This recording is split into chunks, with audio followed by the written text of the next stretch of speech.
Kung gusto mong malaman kung solar nga ba ang tamang solusyon para sa iyo, i-download mo na ng libre itong ebook na ito.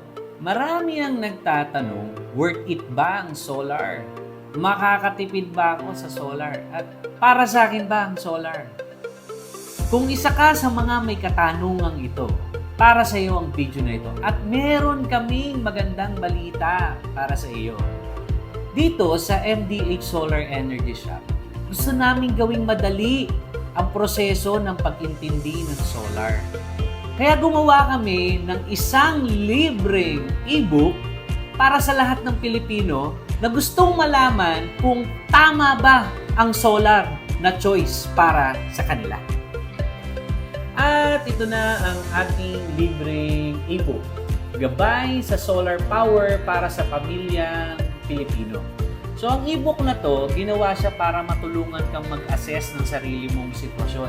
Hindi ka lang matututo ng solar power, kundi malalaman mo kung ano ba talaga ang system na nararapat para sa iyo. Kung ito ba ang tamang solusyon sa pangangailangan mo sa solar.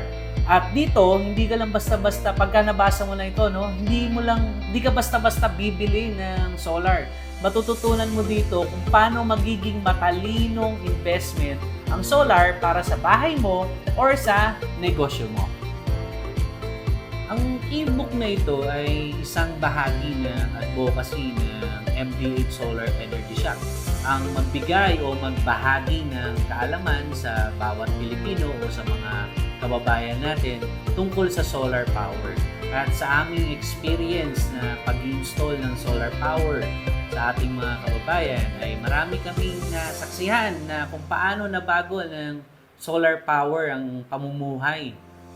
Halimbawa na lang magkaroon ng ilaw at mas mababang kuryente, mas maraming savings at mas worry-free na pamumuhay. Kung gusto mong malaman kung solar nga ba ang tamang solusyon para sa iyo, i-download mo na ng libre itong ebook na ito.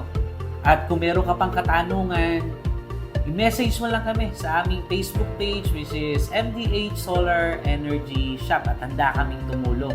Dahil dito sa MDH Solar Energy Shop, hindi lang kami nagbebenta ng solar, kami rin ay nagbabahagi ng aming mga kaalaman at karanasan para sa ating mas maliwanag na kinabukasan.